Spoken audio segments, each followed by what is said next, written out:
Hey, good morning, everybody. It's good to see so many nice people on a Saturday morning. Glad you could all come. I'm glad you could all come, and I hope you are all glad that you have come. A lot of nice people here. So as usual, just a few announcements. So today we have several of our friends from Portland Friends of the Dhamma, PFOD, who've come up here. Jessica M., and maybe if you could raise it, Jessica and Kristen, and Christine and Sherry have all driven up from Portland to be with us. If you're ever down in the Portland area or from Portland, go down and visit PFOD. It's a great organization. And Jessica and Kristen will be, along with Tyler, leading a group discussion about taking precepts in a Buddhist context. And we'll all have a chance to do the ceremony of that in just a bit. But Jessica and Kristen and a lot of the PFOD people have been doing that for a long time. So you can just go up there at 11:15. People can just meet over there by the table, and we might ring a bell or something and just lead a group of people upstairs. There's a classroom that people can meet in to talk about how to hold. What are Buddhist precepts, and how do you hold them? So can we get 3 sadhus for all the PFOD people coming up? Sadhu, sadhu, sadhu. All right. I have to say that our sadhus are a lot sparklier than many Buddhist groups. Sometimes it's almost like Night of the Living Sadhus. You go, sadhu, sadhu. So keep your sparkle, everybody. At 12:15, we'll be going to the land. So many of you, probably most of you, know that we found a really nice piece of land out in North Bend, and we're in a due diligence period right now, but anybody who wants to can join that caravan at 12, maybe about 12:10. We'll just try to get everybody's attention, and we'll give you the address. Actually, people can connect with either Peter or Susan, if they're here. Susan's right there, and you can get the address from Susan about how to get there. And also on the land today, we got a special guest of Mike, who drove all the way down from Bellingham, a friend of Peter's. He's an ecologist. And Mike, is that you? Yep. All right, so Mike will lead a tour around the land to tell us a bit more about all the greenery, of which Ajahn Nisabo and I just know the color. So thank you so much for coming, Mike and Peter. Tomorrow, Ajahn Nisabo and I will be leading a 2-hour from 9 to 11 Buddhist Global Relief. This is an organization started by Bhikkhu Bodhi, and it's a Buddhist aid organization. They give away to various charities around the world, not just Buddhist organizations, but all sorts of organizations that are worth supporting. And there's the Sangha Council that Ajahn Nisabo and I are a part of. So people can join that. It's totally free. Just 9 a.m., look up Buddhist Global Relief, and it'll be a morning on Satipatthana, or the foundations of mindfulness. A few more announcements, 1 or 2. This week, as some of you know, we're on our 3-month winter retreat, and part of the way we celebrate that is by doing online Zoom meditations. So for the last 3 or 4 weeks, we've been meditating for 7 hours a day on every weekday on Zoom, and I was off at another retreat, but Juanita held down the fort. So Juanita sitting 7 hours a day in front of a Zoom camera. 3 more sparkly sadhus, Juanita. Sadhu, sadhu, sadhu. Impressive. She is an awesome meditator. So join for any of that. You don't have to sign up for all 7 hours. You could just join at the end, at which time everyone is always force muted until the end, when Juanita will unmute, ring a bell, and then you can do one of these to everybody and then wave, and you get to see Juanita's smiling face. Yui's there, a lot of regulars. Greg's there. Yeah, so join for that. And actually, this coming week, we are going to increase the number of hours. And please allow me to put on my monster truck rally voice, increasing to 8 hours a day. Be there.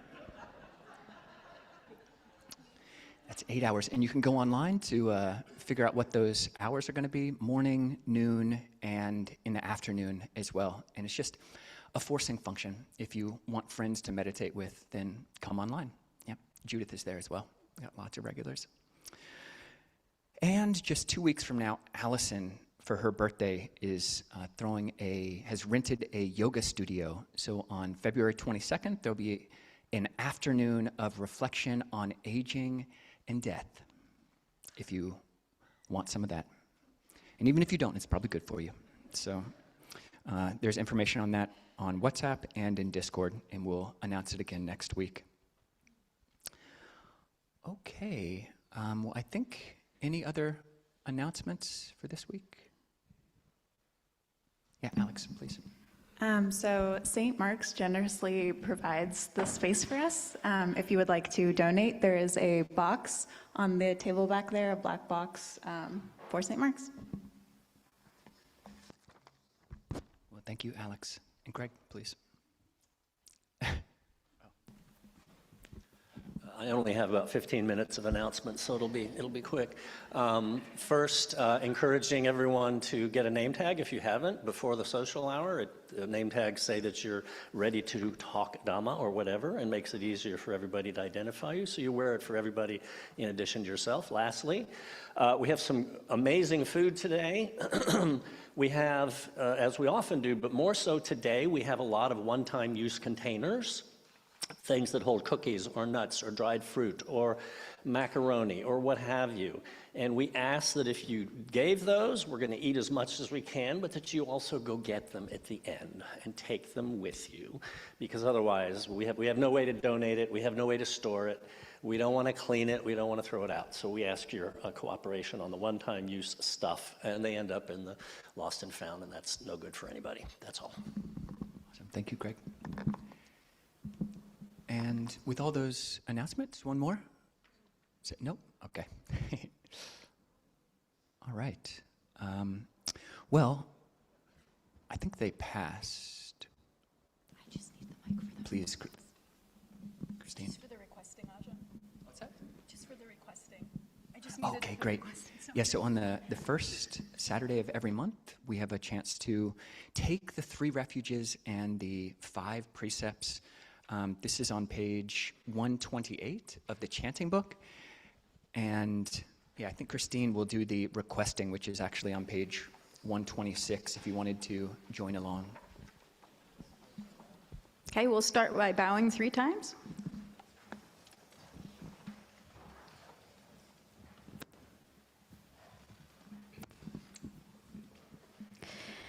Mayam bante ti saranena saha pancha silani yachama dutiyampi mayam bante ti saranena saha pancha silani yachama tatiyampi mayam bante Ti saranena saha pancha silani yachama.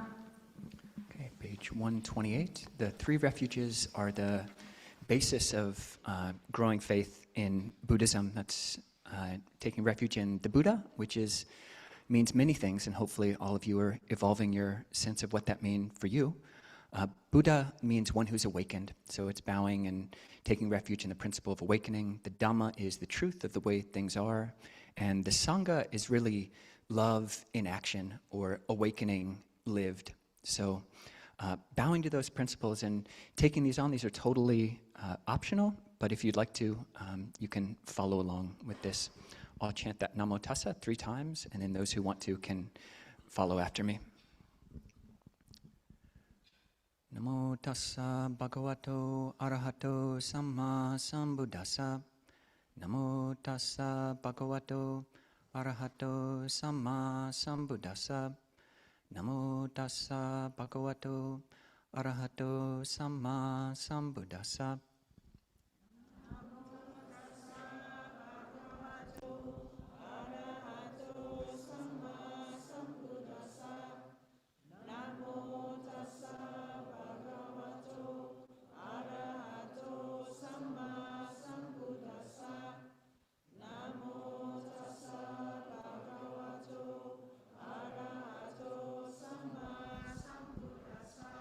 Buddhang saranang gacchami.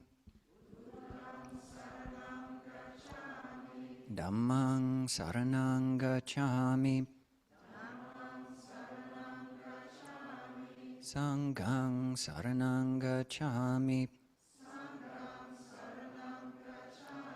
Dutiyampi Buddhang saranang gacchami. Dutiyampi Dhammang saranang gacchami. Dutiyampi Sanghang saranang gacchami. Tatiyampi Buddhang saranang gacchami. Tatiyampi Dhammang saranang gacchami. Tatiyampi Sanghang saranang gacchami. Tisarana kamanang nititang. And these 5 precepts are the basis for a Buddhist morality, or a sense of harmlessness by body and speech. And they are all trainings. So they're not commandments, they're things you voluntarily take on. So we'll do it in Pali, then in English. Panatipata veramani sikkhapadang samadhiyami.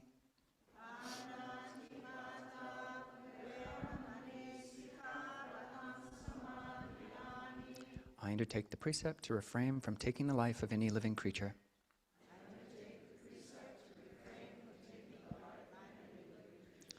Adinna dana veramani sikkhapadang samadhiyami.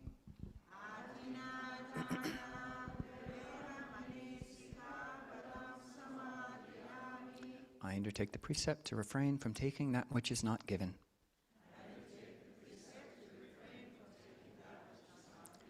Kame sumichachara veramani sikkhapadang samadhiyami.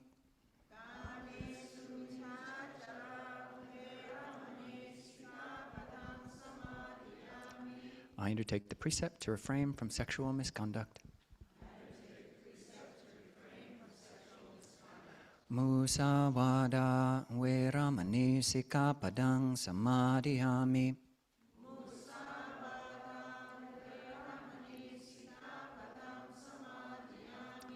I undertake the precept to refrain from lying. Surameraya majjapamadhatana veramani sikkhapadang samadhiyami.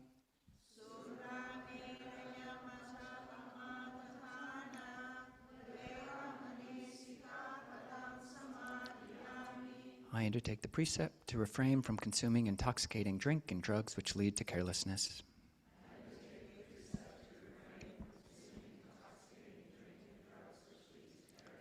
Imani pancha sikkhapadani samadhiyami.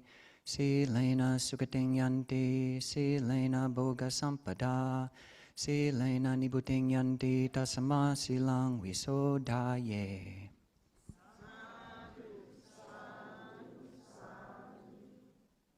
Okay.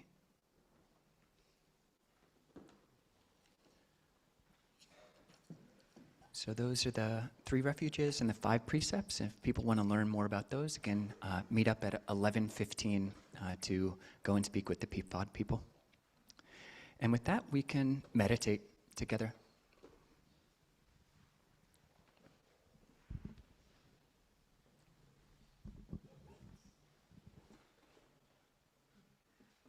We've got a range of experience. Some new meditators, some people who've been meditating for decades and decades. But wherever you are in your meditative path, one of the first things to pay attention to is the body. So you want to establish the body, the bodily posture, into a posture which is supportive of the mental posture we're trying to develop. That's a posture which is upright, but not uptight. So you can imagine the spine just elongating, the bottom of the spine sinking into the earth, and a gentle string pulling up the top of the head and just elongating, whether you're sitting on the floor or sitting in a chair, just allowing this central column to maintain this dynamic wakefulness. And allow one part of your mind to track what your spine is doing through the course of any meditation. Are you slouching? Are you getting a bit rigid? If you're slouching, just remember this central column. And everything else around the spine, all the skin, all the muscles, deep flesh, surface, tissue, all the organs from the top of the head down to the soles of the feet, everything else can just totally relax around the central column, like coats on a coat rack.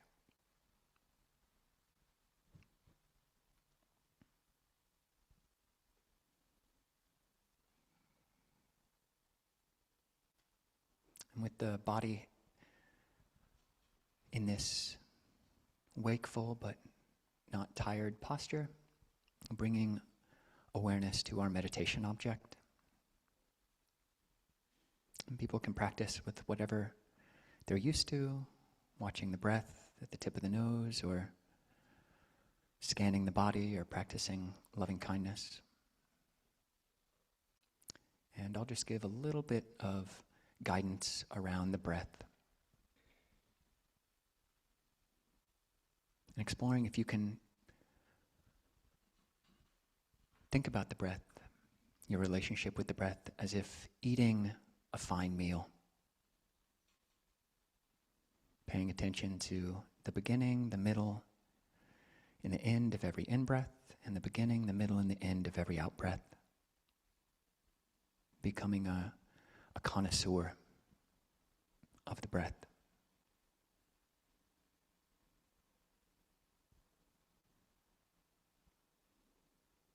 And if the breath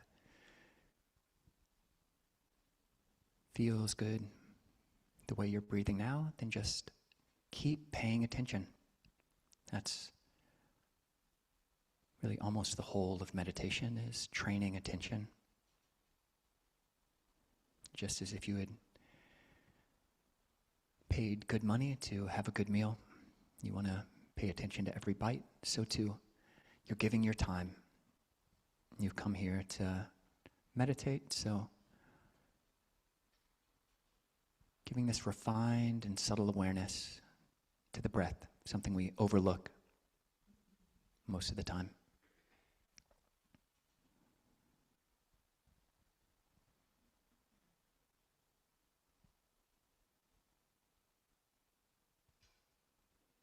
And so you can stay with the natural breath, and you can experiment. Might it feel a little bit better to breathe in slightly slower or more quickly? Paying attention where you watch the breath, at the tip of the nose. Feeling that slightly cooler breath enter the nostrils. And notice that the breath is slightly warmer as you exhale.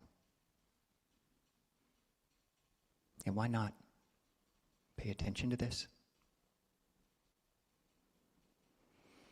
And you can watch the breath echo through the whole body. Watch it expand the lungs with reverberations through the lower belly. Feeling the stomach rise as the diaphragm pushes all the organs down with the in-breath, and the belly falling with the out-breath. Just for the next 10 minutes, be a connoisseur of the breath.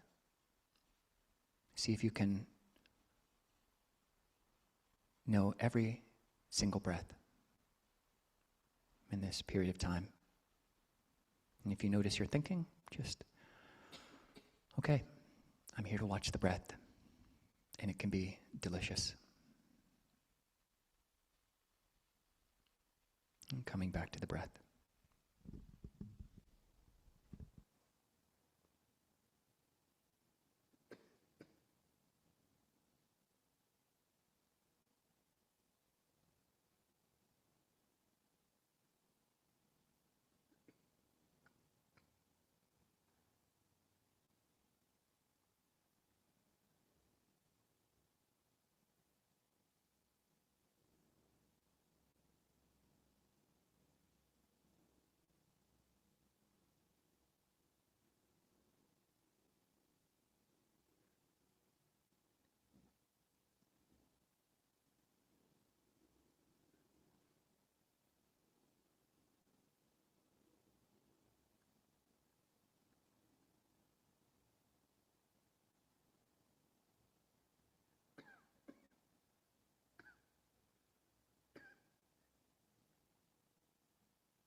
Just in the last few minutes of a group meditation, it can be really helpful to practice loving kindness.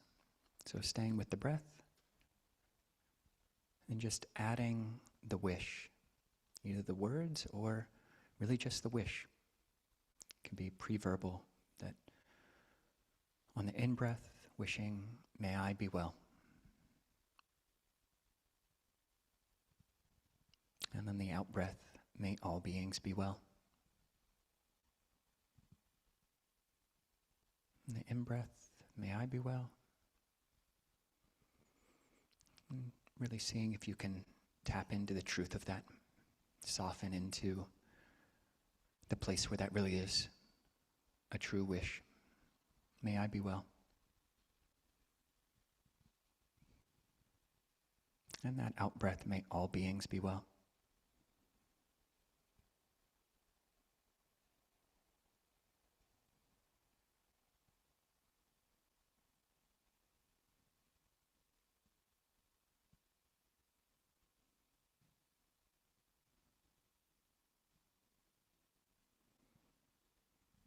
And you can allow both of those wishes to extend infinitely.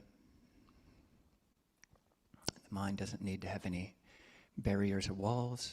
You can just let down all the heart's doors. Everyone in this room, may they be happy. All beings in Seattle, Washington, in America. May all beings in the whole world, humans, non-humans, animals, may all beings be well. And may I be well.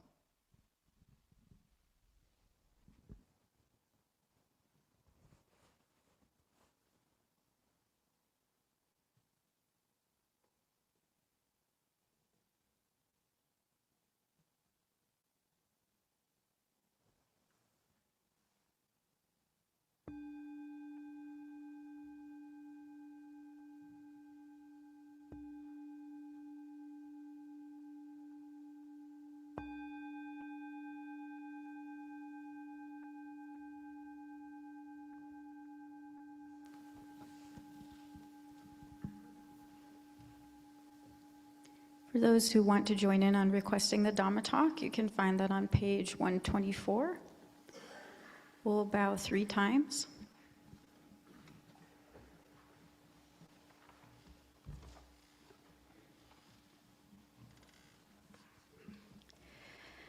Brahmachaloka dipati sahampati Katanjaliana Diwaramaya Chata Santi Dasata Parajajatika Dese tu Dhammam Anukampimam Pajam.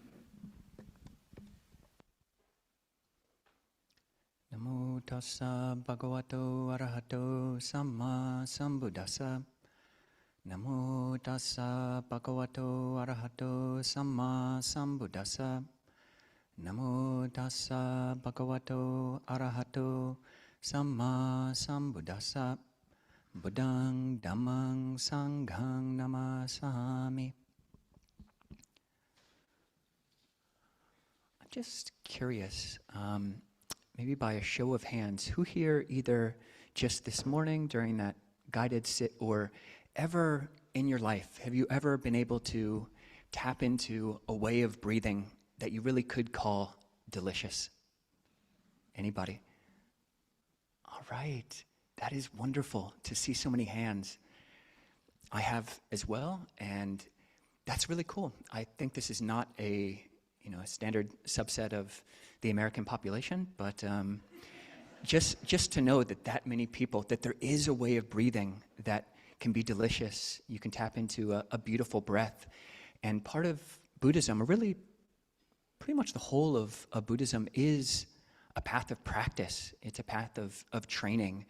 And a lot of people go to a meditation retreat out of nowhere. You weren't born Buddhist, but somehow a friend or somebody told you you should go to a retreat, and you went, and you were able to feel that, or breathe in a way which actually felt nourishing, like physically nourishing, or you're going on a hike and you're at the top of the mountain and breathe in a way which is just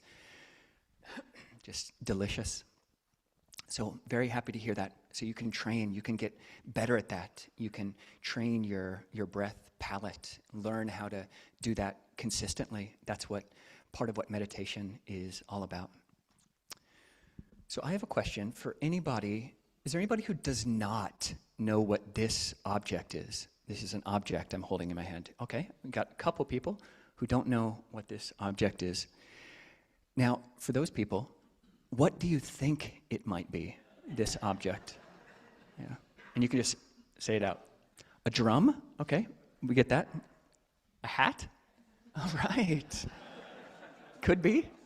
No functional fixedness. Could be a hat. What's that?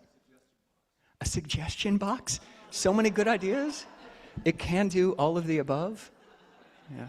Any other thoughts?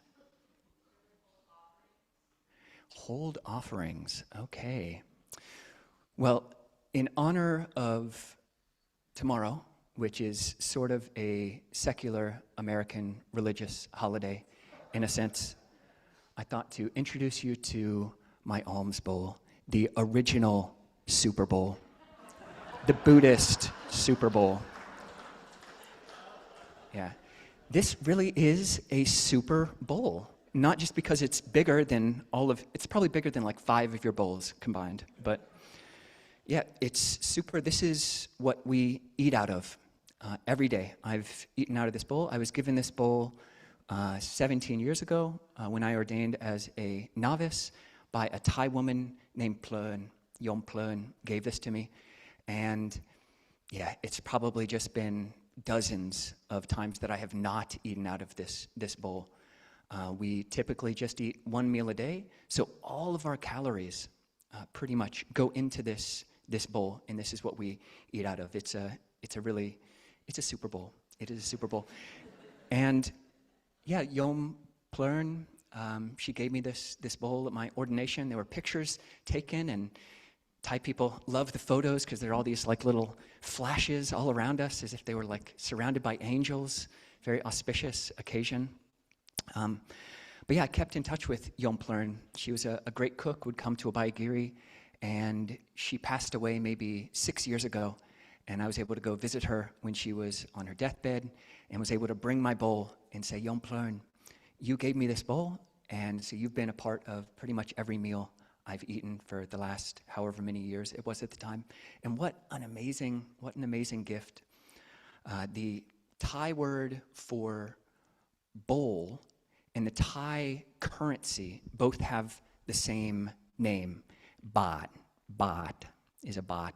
So Ajahn Chah used to joke around. He says, for monks, we don't need 1 million baht. All we need is 1 baht. We just need 1 single baht. All we need is our 1 bowl, and that really does feed us. That is really the case. We don't use money. We don't touch money.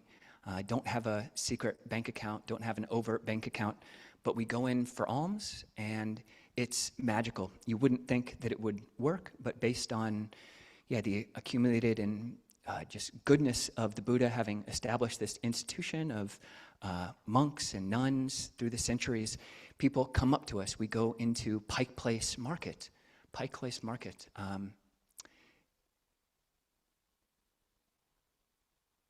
There was a joke that one of our monk friends told us about Pike Place Market and being afraid that Americans wouldn't donate at Pike Place because they selfish. I know. I saw a head shake. I agree. There was a better lead up to it. There was a better lead up, but I forgot the lead up. Yeah, it is quite big. Because if we're living at a small monastery and there's a few monks, I can go for alms, and the other monk who's sick can stay back, or the other nun, and I can bring back food for the two of us, the three of us. It's big because it is a big bowl, but it is a small suitcase. I can put my extra robes in here and they will stay dry. It's a super bowl because we can bow to it. If we're camping, if we're going on pilgrimage, like the monks who are walking for peace, all of them, if you look at any picture, you'll see them carrying something like this. It's the exact same thing. It's their alms bowl. It's their bhat. And that's how we eat. And if we're camping, not at a monastery, we don't have a Buddha statue, before we go to bed, we'll put this at our head and we will bow to this as a symbol of the Buddha. We're basically, and this is said for monks and nuns, we are eating in debt until we have become stream enterers, until we've attained some level of awakening. We're in debt. How well are we spending our time? This is a real reminder. It's a reminder of emptiness, certainly after we eat out of it. But yeah, bowing to it as a symbol of our life and our livelihood. How well are we spending our time? Because we're not, working by the clock. This is when the Buddha talks about right livelihood, which is the fourth part of the Four Noble Truths. He said, for lay people, livelihood is whatever your work is, whatever you get paid for, and doing things which are harmless, doing things which help the world as much as you can. But for a monastic, alms round, our alms bowl, is our livelihood. So it's something that's very important. So we bow to it in that way. And if your head is small enough, you can wear it as a hat or a helmet. Yep, you got it. Actually, I have had several children put their head in my alms bowl before. So if you want to try, if we have any kids, is Connor? No, he's not here? Okay. Yeah, only for kids. I won't let adults try to put their head in my alms bowl. But it is a good symbol. Ajahn Chah was once invited to the palace, and many monks in Thailand, especially in city monasteries, will just eat on plates, at a table. And there's nothing inherently wrong with that, but that's what it is. If you're invited to a royal meal offering, as happened with Ajahn Chah, there's a table set for all the monks and lots of fine cutlery and nice plates. And Ajahn Chah brought his big iron bowl. And the monk that was sitting next to him was a city monk and says, Lumpur, aren't you a little bit ashamed to eat out of your bowl in front of the king?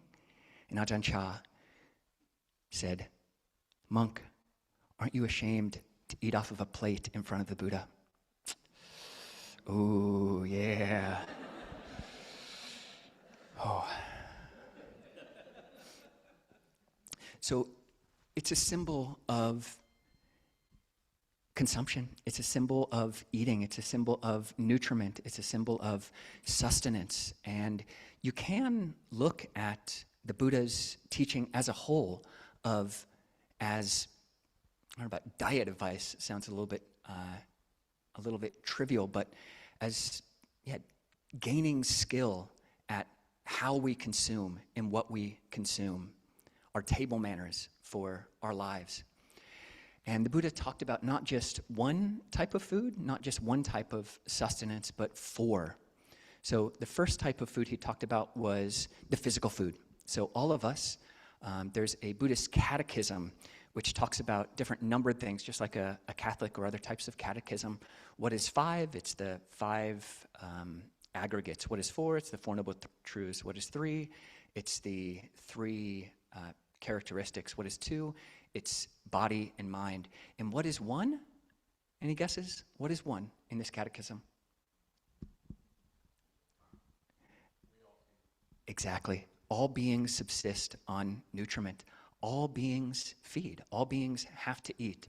That's human, that's animals, even devas, even in the Buddhist cosmology, the Buddhist cosmos, there are these gods, and gods need to eat as well. For humans and animals, we have this solid food. So that's the first type of food that the Buddha spoke of. And it really is a training. Like, how much food do you need? Before we eat every day, we have a chant that we recite.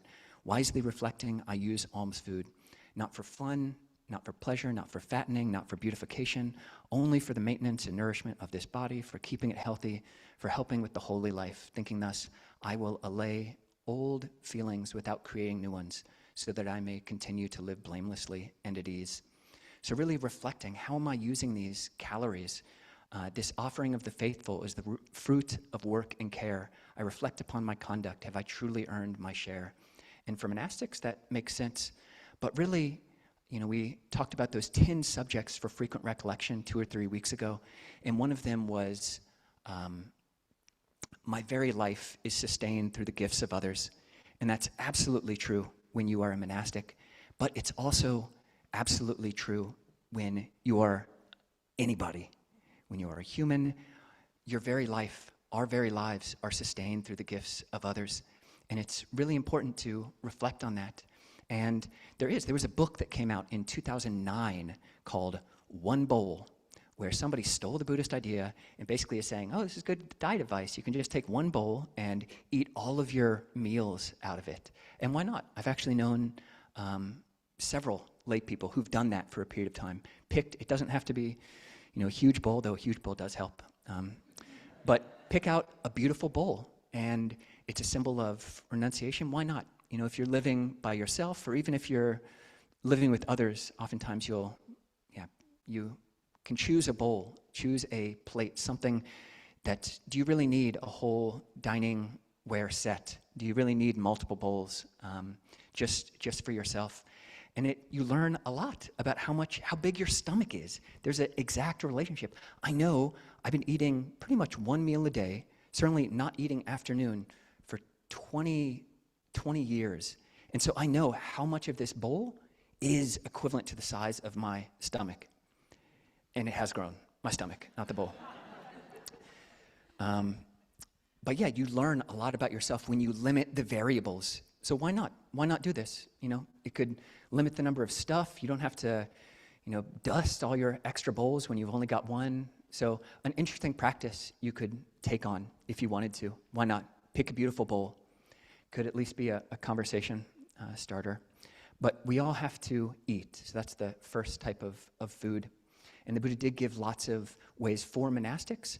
We have to eat looking at the bowl. So this is why after we receive our food, we go off and generally eat by ourselves. Another one of our rules is that we don't talk while eating. And that does allow us to focus on, all of this is a gift. How am I using these calories? Am I paying attention to, if I'm not watching TV, we don't have any TVs, we're not allowed to watch TV, but when you focus, okay, I'm going to look at the bowl, literally percipient. I'm at least going to have my mind on this bowl, okay? I'm paying attention to it. I'm not scattered this way and that. And it's really helpful. You learn a lot about your body, your belly, when you can do this, when you look at the same bowl all the time and keep your attention on it. You have less tendency to overeat when you're not distracting yourself. You can tell when you're about to get full more quickly. And to eat respectfully, that's another rule we have. We're also not supposed to make a chapu chapu sound when we eat. So that's the Pali. And it's kind of like, so not supposed to do that. The second type of food is pasa, or contact. So we are all feeding, not just through our mouths, the different calories that we take in, but we're feeding off of all of our senses. And in a Buddhist sense, you talk about 6 senses. Our eyes. How are we feeding our eyes? Check out your Netflix account if you want to know. Yeah. Look at your history on YouTube. How well have you been feeding your eyes? Would you be ashamed for your friend or your spouse or whatever to look at your Netflix history or your YouTube history?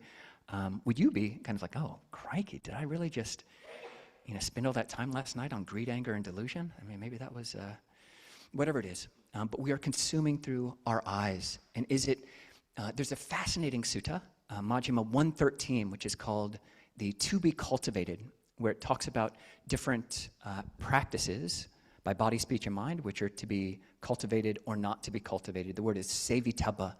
But then he also talks about food to be cultivated or not to be cultivated, or places or people or sights. And for all of these, what are the sight, sound, smells, taste, touch? What are the actions? by body, speech, and mind, what are the people? Who are the people? What are the places? What are the foods which are to be cultivated? It's those which, after you've eaten them or while you're eating them, they lead to an increase of wholesome mind states, into a decrease of unwholesome mind states. So if you're slightly asleep, wake up for that point. This is a key point in Buddhism. Whatever you're consuming, body, speech, and mind, eyes, ears, nose, tongue, body, and mind, is it leading to an increase of wholesome mind states like loving kindness and generosity and expansiveness and friendliness and patience? Or is it leading to increase in hatred and jealousy and ill will and all the other things which are kind of ugly? They're ugly when you see them in yourself, and they're ugly when you see them in others.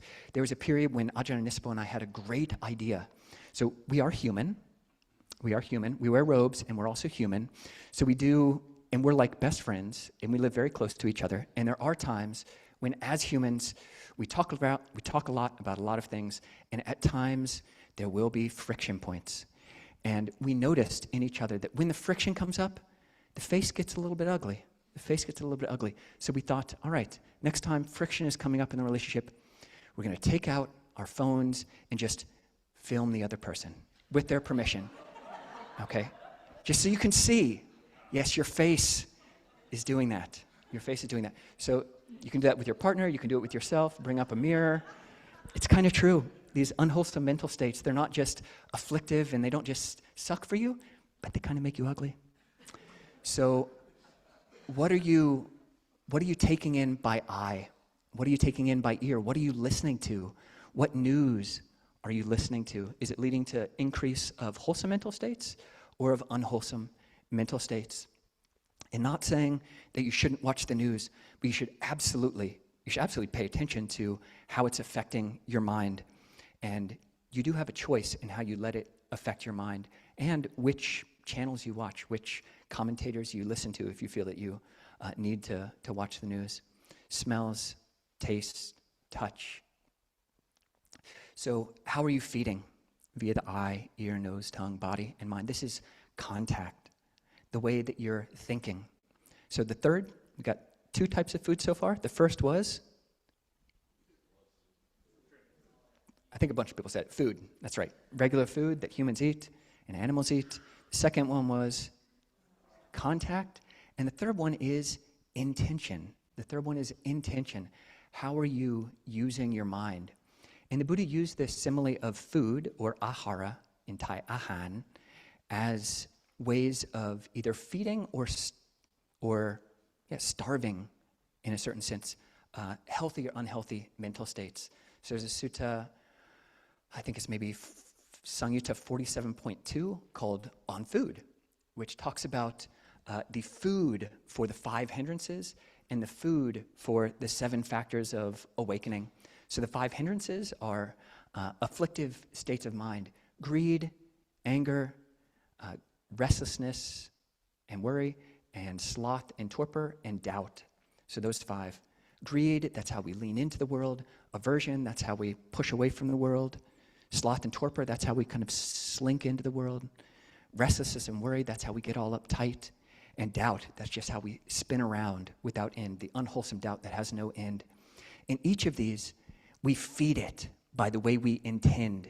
We feed it. So what is the food for the arising of unarisen craving and for the nourishment of arisen craving? And the Buddha said it is the sign of the beautiful. The sign of the beautiful. So what does that mean? It means when we see something that's attractive and we start wanting it, we pay attention to, we focus in on the aperture of our eyes and our hearts, close in on those attractive elements. We see an attractive person and we just see all that beautiful stuff, all the beautiful surface characteristics. And that is what leads to the arising of craving. And it's the same with any other sense. It's the same for food. We see some delicious dessert, and you'll have a chance to do that afterwards in the potluck. You'll see lots of dessert. And the Buddha said, this is very important, he said that sensuality is not the pretty things of the world. Kama is not the pretty things of the world. It is our craving and attachment to them. The wise person removes the attachment. So the problem isn't outside. It's the way we grasp and cling on to that, and that's what brings us problems. So training in that, noticing how are you fixating on the beautiful, and so just a good example, say you're married, and you want to cultivate that, keep up your good relationship with your spouse, or if you're a monk and you want to keep being celibate, and you see somebody that's super fine, they are just totally good looking, and the first thing, because you're a human and you've been training yourself for multiple lives just to look at that which is beautiful, because, yeah, we never know when it's going to go away, so you just zoom in on all the beautiful stuff. Oh, that girl, that boy, That's what the mind says. And you just zoom in. But if you were to follow that, and part of Buddhist training, watching the mind, having mindfulness, is one step up, training in this meta-awareness that every inclination of the mind is not for our own best interest, for our long-term welfare and happiness. So being able to take this one step up to look, okay, is this way that my mind is inclining, is that healthy for me or not? And if I'm married, or if I'm a monk or a nun, I might want to say, okay, I need to, this sign of the beautiful, that's true. Don't have to say it's not true. But there's all this other, like, their face might be greasy, or like their hair might be falling out, or don't play like it's not true. You know it's true. You know it's true. We're a mix. We're a big mixed bag of beautiful and unbeautiful. So training, we're not trying to, hate the world. We're not training in being misanthropes. We're training in cognitive flexibility, not being a slave to that initial thought that comes up, but taking that one step up, metacognition. Would this actually lead to the increase of wholesome mental states or an increase of unwholesome mental states? Same with aversion. What is the food for aversion? It is the sign of aversion. So you see that person who you hate, and you focus in on how their voice is all squeaky, or you look at that thing that you dislike and you focus on how it's the sole cause of all of the world's misery. That's when you become a monk.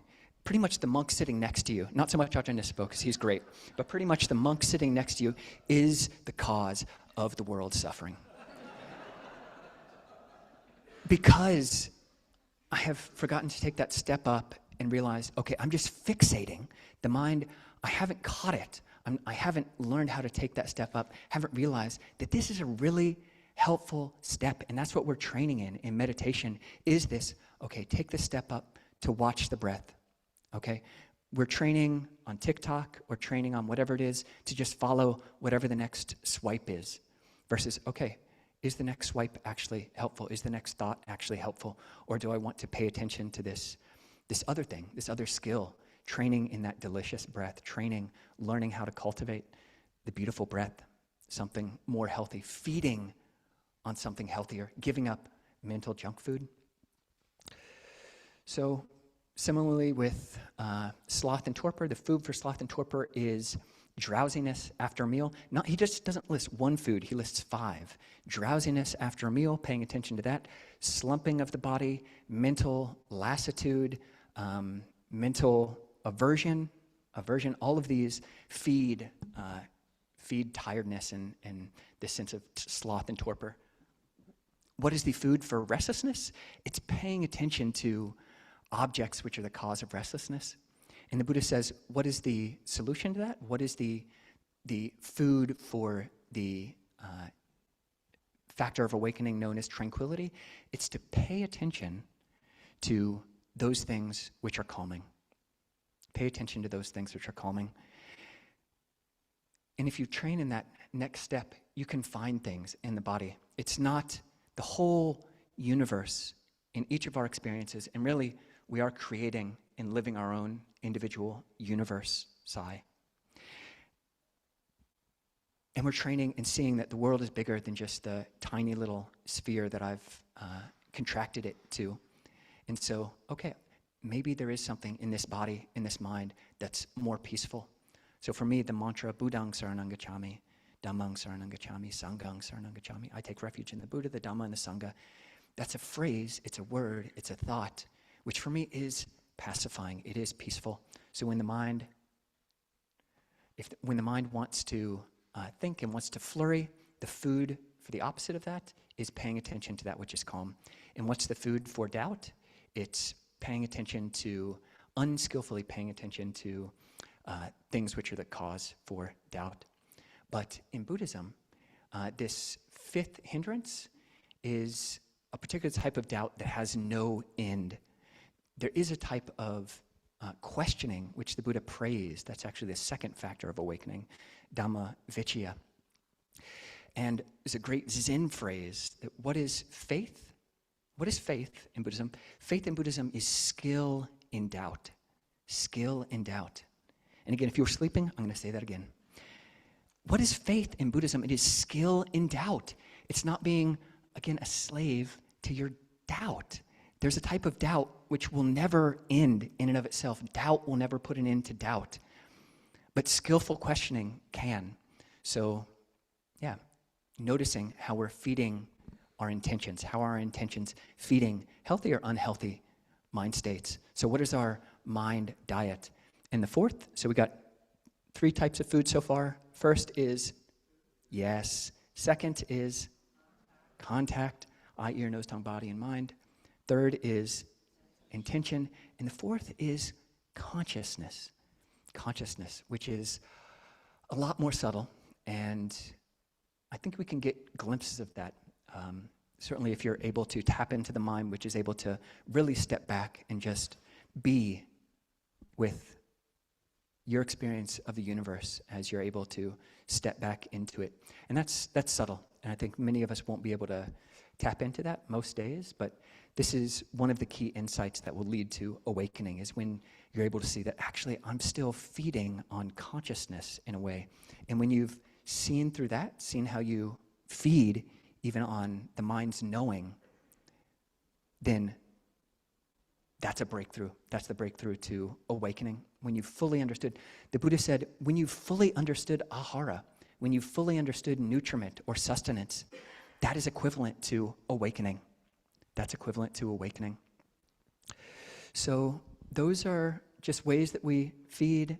We suggest anybody who's up to the experiment, just try it for a week or one day a week, is finding a beautiful Super Bowl just in your own house and experiment. What might that look like? What might I be able to learn from a one bowl practice? You don't have to eat just one meal a day, but yeah, you could learn a lot from just simplifying your life in this way. I can't think of a monk or nun who hasn't learned so much from that practice. And it's a daily one. We have to eat anyway. So wish you all well. Hope we can all continue to understand the ways that we feed and take up healthier mind habits, heart habits. So in the talk there.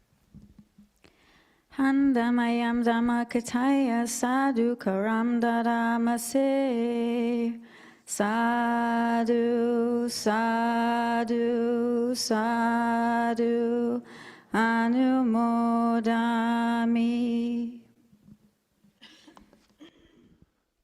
So if anybody has any questions, either here in person or on Zoom, Alex is the mic runner, so you can just raise your hand and bring up any thoughts you had or questions that might come up. Yep, I think your name is Kyle. Yeah, nice. Could you please elaborate on that last part about feeding on consciousness and exactly what that entails?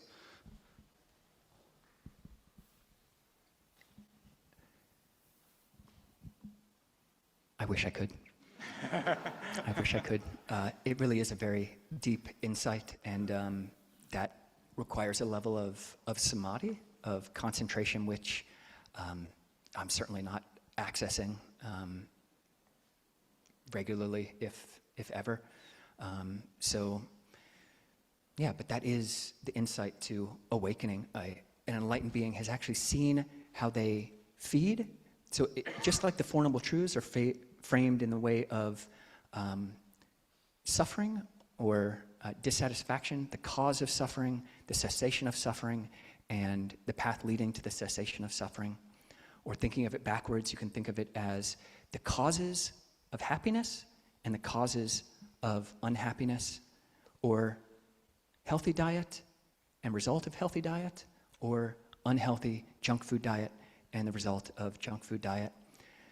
But just as that's framed, the Buddha also frames food. He says someone should understand food, the cause of food, the cessation of food, and the path leading to the cessation of food. And what an arhat, someone, a meditator, discovers when they have come to this very, very, very, very, very still place of mind is that actually I'm still feeding on consciousness and I don't need to do that.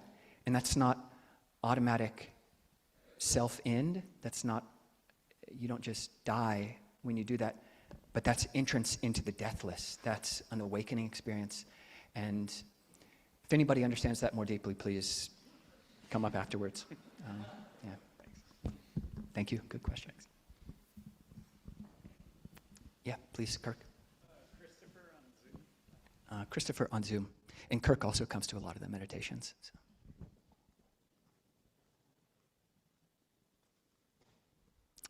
Christopher, are you there? You can unmute.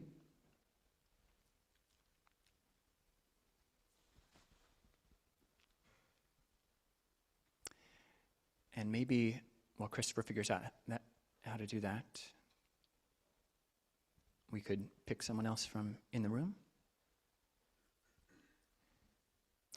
And also Monique, I know you got here a little bit late, but if you wanted to try to fit your head into my alms bowl, it's a special offering.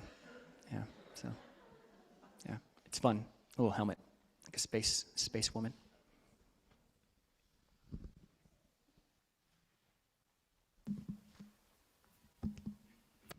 I thank you for the talk and meditation. When you were talking about the bowl, it made me think of a dish that I sometimes do, and it's called the Buddha bowl. And it's basically just you put all this different food in one bowl, and it's delicious. And so I thought, oh, maybe that's where that name came from. Yeah, the question I have is about eating meat. And, my wife she's a carnivore, and she really likes her meat. And I would prefer to be vegetarian, but, it's just the two of us. And I think that, so the first precept is not killing, and yet at the same time, it seems like to survive, you need to take the life of other things, whether it's plants or whatever. And eating meat is sometimes, I think it's there, and sometimes I don't want it to go to waste. So I guess it's just one of these things where you have to change kind of the way you see it, maybe. Yeah. Could somebody name just a large 3-digit number?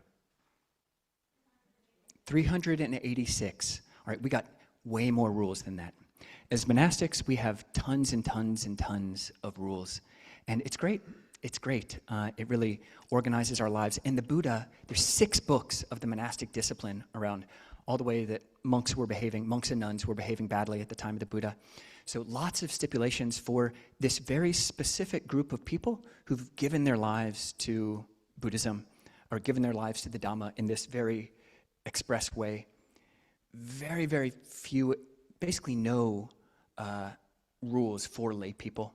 Lay people haven't, it's trainings. Those 5 precepts are trainings. They're not commandments. For monastics, they're not commandments, but as long as we are monks and nuns, we should be keeping those rules. And also we are alms mendicants. So like in a country like Thailand, our main principle around food is contentment. In Thailand, a lot of meat eating, people will offer meat on alms. And oftentimes, there's no talking on alms. We just walk through the village, and it might be a very, very poor person who's offering something out of faith, and there's no chance for us to have a 30-minute conversation that they've never thought about why eating meat or buying meat might be inappropriate.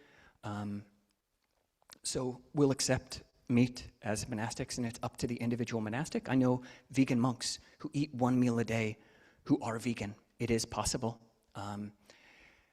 So that's our main consideration, is contentment as monastics, and that's really important. If there is an opening and someone asks, like it is, modern animal farming industrial complex is very, very different from what was going on at the time of the Buddha, and considering one's ethics, the way one spends money, what one supports with one's money, is an important thing to do, and can be a really insightful thing to do. If you're using your money in ways that you feel really good about, you can look back at the end of the day and say, oh, I used my money on all these great things. And so, I do know people, both monastics and non-monastics, who feel their body needs meat. I know a lot of vegans who will say that's not really a thing. They don't believe that's the case. And honestly, I can't say for anybody else whether their body or their perceptions of their body are incorrect.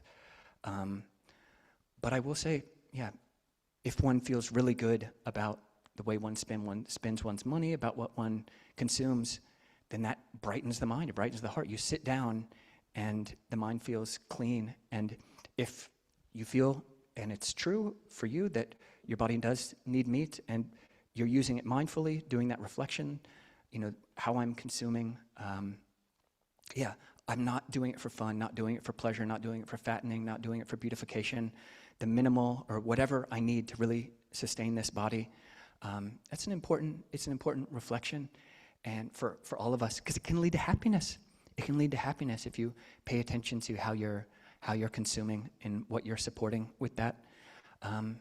If you're at a place to relinquish, to give up, my body does do fine with certainly being vegetarian, and even vegan. My body is fine with it. So I like how it feels, and it's a way of being simple. It's a way of simplifying my life. And if someone offers meat on alms round, and I don't know that person, and there's not an opening, then I'll probably just thank them, because it is an act of generosity, and I am grateful for it. And it's beautiful that they would do that. Everyone has to look at their own hearts and see what effects they're bringing into the world and the effects of their actions. So I know we have we have vegans here, we have vegetarians here, we have, what did you call your wife, a meat eater or a carnivore? Yes, maybe we have some carnivores here. Talk with your friends and be kind to one another, because it is, the Buddha, in a Buddhist worldview, in the cosmos, there are multiple lives. There are multiple lives, and one can be reborn as an animal, or as an angel, or as a ghost. And the Buddha said he could remember, back eons and eons and eons in time. And when he looked back, he would remember, such was my name, such was my clan, such was my experience of pleasure and pain, and such was my food. Food is so vital and so personal and such a intimate thing for us, that when you question somebody else's food choices or bring it up, it can have a counter effect. If I try to bring up, or if someone tries to bring up like reasons why someone should take on my dietary choices in a way which is insensitive, it can totally backfire. It's like, that guy's a jerk, and whatever their dietary practices are jerky, and I'm just cool with people, So, yeah.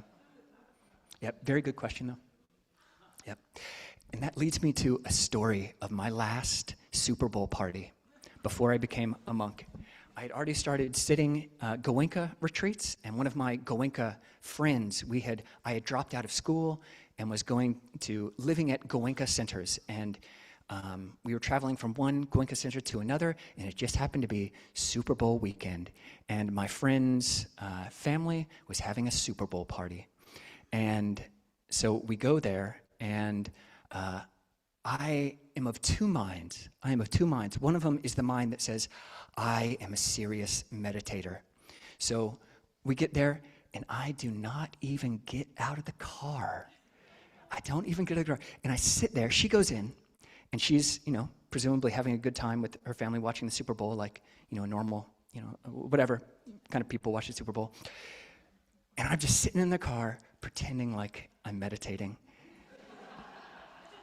And then eventually she and like her aunt come out because they're worried about me. Like, why not? This guy came to a Super Bowl party and is sitting in a car. So they come out like, you can come in, it's halftime or whatever, and we got food. And I'm like, okay, I still want to pretend like I'm a sensitive and nice person. So I go inside and watch for 5 minutes, and then I go to the Cheetos, and I take a bag of Cheetos back out to the car with me. Because we are learning new feeding habits, and we have not totally given up all of our old feeding habits. It is hard. There does come a place in our meditation where the breath is delicious, and you want to stay with it for hours and hours and hours a day. When you hear 7 or 8 hours a day, and you're just like, that's great. I'm just going to be full hog, dining all day on the breath. But until we're there, we still have our old addictions, and I wanted my Cheetos, my Doritos, and it's hard. So just give yourself all credit, when you're shifting your dietary habits, whether it's physical, you're testing out new types of morality, or your mental dining habits. You sometimes binge on whatever it was that you were trying to give up. So that's my story. Last Super Bowl. Embarrassing. So many embarrassing stories. Gia. Ajahn, I really appreciate all the football analogies. There's just a quick comment I want to make before my question. I like that the referees call out unnecessary roughness. I love that because I think it's also useful in our practice. That's unnecessary roughness. That's awesome. So yeah, one question is, as you said, right, the worldly way we're so ingrained with what we eat, food is something we celebrate with. Well, for a lot of us, it's almost part of identity. So people are very sensitive, right? When we talk about, oh, that's not healthy or whatever, as practitioners, but we're also trying to reduce the exposure, right? Try to create more seclusion in sensory stimuli, right, from food. What could be a skillful way to tell people around us that they can enjoy, but it's no longer, I'm feeling doubt, or I don't feel like partaking anymore for my own reason. Sometimes I hesitate to explain because I feel that I might hurt their feelings or create a false sense of conceit. Yeah, would you give some guidance on that? Thank you. Yeah, I love that unnecessary roughness. And I think as we practice, our sense of that gets more and more refined. Like that mean thing that you say to your partner, even if you were to write it out on paper, it's just like that's a totally neutral thing. But if your heart is one of, passive aggressive slight, then that's unnecessary roughness. You become more and more sensitive to that, and that's really a good thing. Body, speech, and mind, the way we walk through the world, like those monks. And yeah, it's tricky. I think you can work with it on the pillow. Say, you're going to go to a company potluck or whatever it is, where there's going to be all sorts of different things that you might not want to be consuming. In the meditation beforehand, just have it really clear in your mind. I'm just sending a lot of genuine goodwill to this person and non-judgment. It's not faulting the person, even if you do see fault with the action, being very clear in your heart that, okay, this thing actually isn't healthy. This is an unhealthy habit they have, but I still have a lot of genuine care for them. And it probably isn't the case. A lot of people aren't open to discussions about their own diets. So just, I'm eating in this other way. I'm doing this other experimental diet. Totally, keep eating however you want, and then just changing the subject, or if it's one-on-one, you might be able to go more deeply. But if you yourself are just a model of kindness and friendliness and non-weirdness, that's something that the Karuna Buddhist Vihara bhikkhunis speak about a lot, is just don't be weird. And especially speaking about diet, that can be really, really helpful. So Well, we might close that there because also thank you everybody for your questions, consideration. And on these first Mondays, it's actually a chance we celebrate people who are having some kind of celebratory event in the coming months. So for February, if anybody has a birthday or some kind of Dhamma celebratory day or wedding anniversary or something that you'd like to celebrate coming up in February, if you'd be so bold to actually come up here and tell us your name and your celebratory date, then we can, give you some kudos. And we have dessert devas. Who's the dessert deva for today? Megan. All right, where's Megan? All right, way to go. Yeah, so special desserts, and it's not just for people who have celebration days, but anybody can partake, but celebration people should get first dibs. But come on, February people, you know who you are. And no pressure, but a little pressure. All right, Jake. And Alex, maybe you could bring the mic for Tyler as well. All right, yeah, so people can just say their name and whatever the event was. And if it is your birthday, maybe just something that you're grateful for this past year. And yeah, please. Hey, I'm John. It was my birthday on February 3rd, and grateful for this community and my family.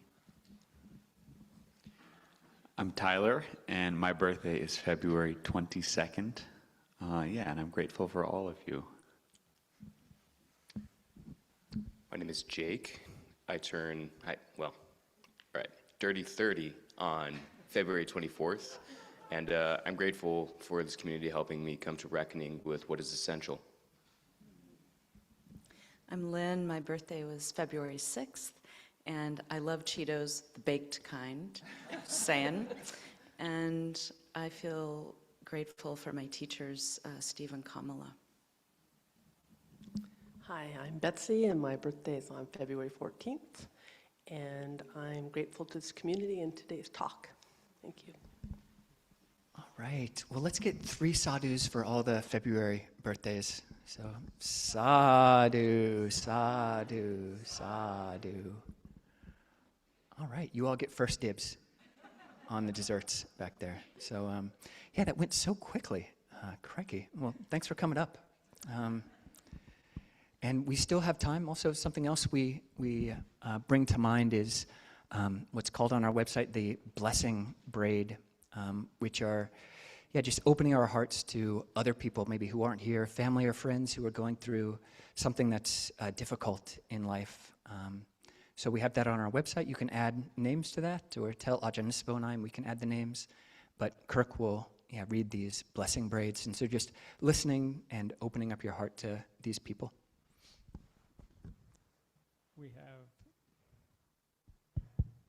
We have Sun Tran having surgery Tuesday, spread love. Tran, granddaughter. You speak a little bit more loudly. Can you not hear? Hello? There we go. Tan V, got a broken bone and having a difficult time. Please spread blessings for the self. Ajahn Wade's mother passed away Tuesday. Please spread metta and dedicate merits for a good rebirth. Kristen Upala. Jamila and family. Husband passed away. Please spread metta, merit for herself, her husband, and her family. Trenton, former co-worker. The Walk for Peace Monks and Aloka, reaching Washington, D.C. soon. May the Devas protect them, and may their highest aspirations come true. Christian and Yui. John Phillips passed away suddenly on Thursday. Please spread metta for a good rebirth. Kristen Upala. Josie, Alicia, Annie. Josie that passed away on Wednesday. Alicia on hospice. And for Annie, my dog, her health declining, please spread metta. Gail. Thank you, Kirk. And anybody in here, just names to share into the space?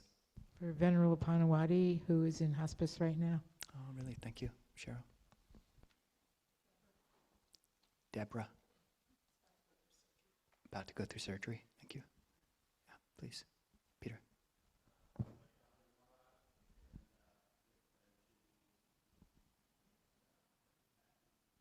Nora, Janine, and Kathy. Yeah, Jamal.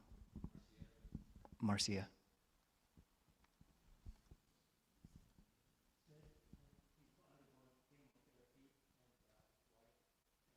Sid and his wife, Carol.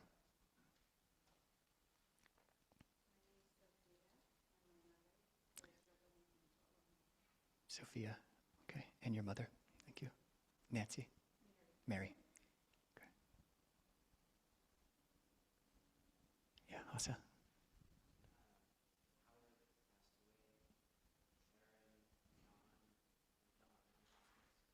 Howard, Sharon, Don, and John on hospice. And Howard passed away. Thank you. Yeah, please. Barbara, may her lungs clear. Thanks. Yeah, please. Michelle, Vachelle, and Shower. Yeah, please. Scott, going through challenging treatment. Thank you.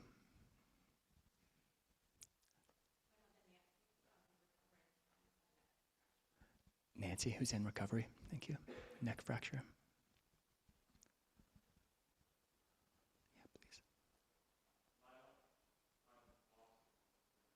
Milo. Okay, let's sit with all those names and any others that we didn't mention just for a minute.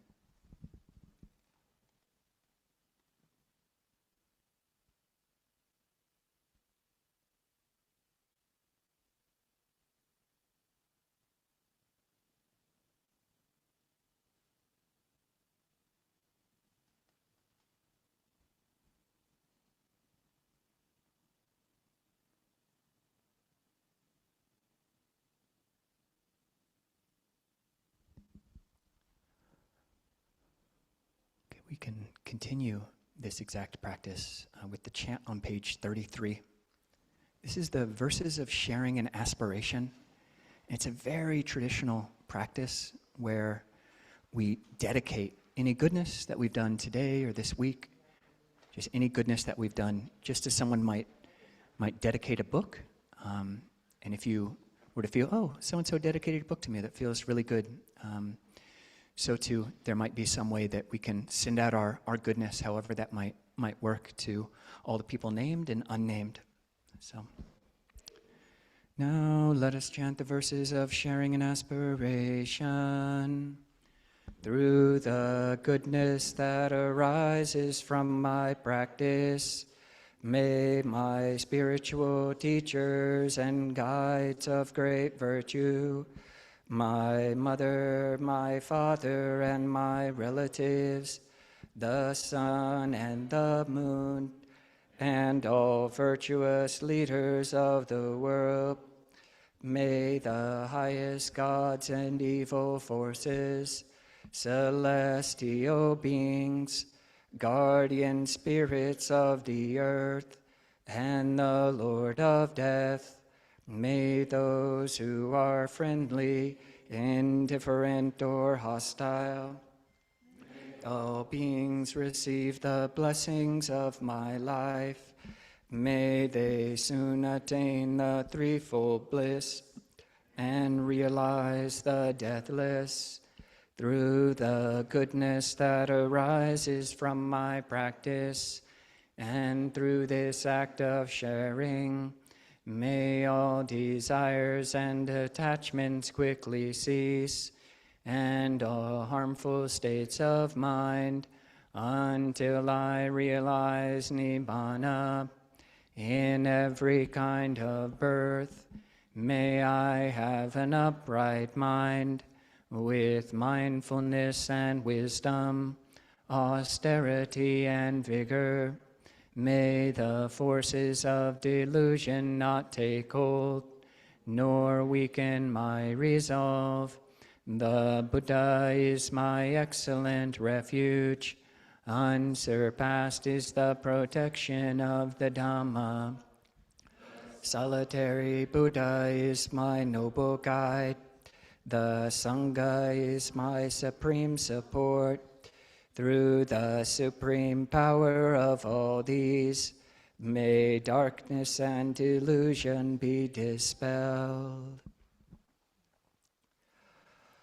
Okay, and also if anybody is here for the first, second, or third time, might you mind maybe even standing up and saying your name? That would be great. PFOD people, Stefan's family people. All right.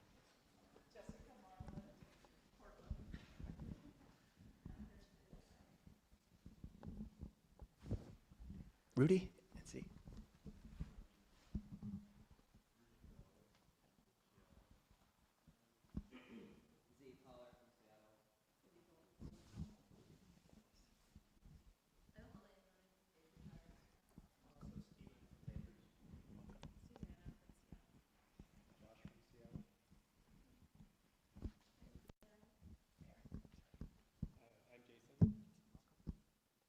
Maybe in the back over here. Rudy, welcome. Welcome.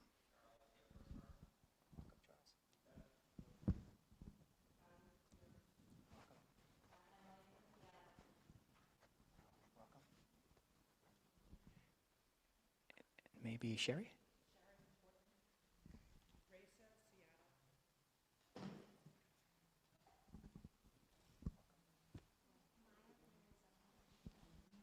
Wow, welcome. Welcome, everybody. Gosh, let's get three big, oh, one more? Three more. Oh, please. Mike. Ray. All right, welcome. Let's do, oh, one more. Joan. Welcome, everybody. Three big sparkling sadhus for everybody. And you stood up. All right, sadhu, sadhu, sadhu. All right, and now, all this talk of food, finally, the first type of nutriment. Back in the back, people bring food every single Saturday, so you're welcome to partake. It's really delicious. I already had my meal. If you want to try on the bowl, come up here afterwards. But do please see if you can experiment with one of the first people you talk to being somebody who you don't yet know. It's a fun practice. And yeah, 11:15, people will meet just by the table to go talk about precepts with PFOD people and Tyler. Then at 12:15, anybody who's still around and wants to go to the land, we'll go together. You can talk with Susan to get the address. And with that, anybody who wants to can bow together.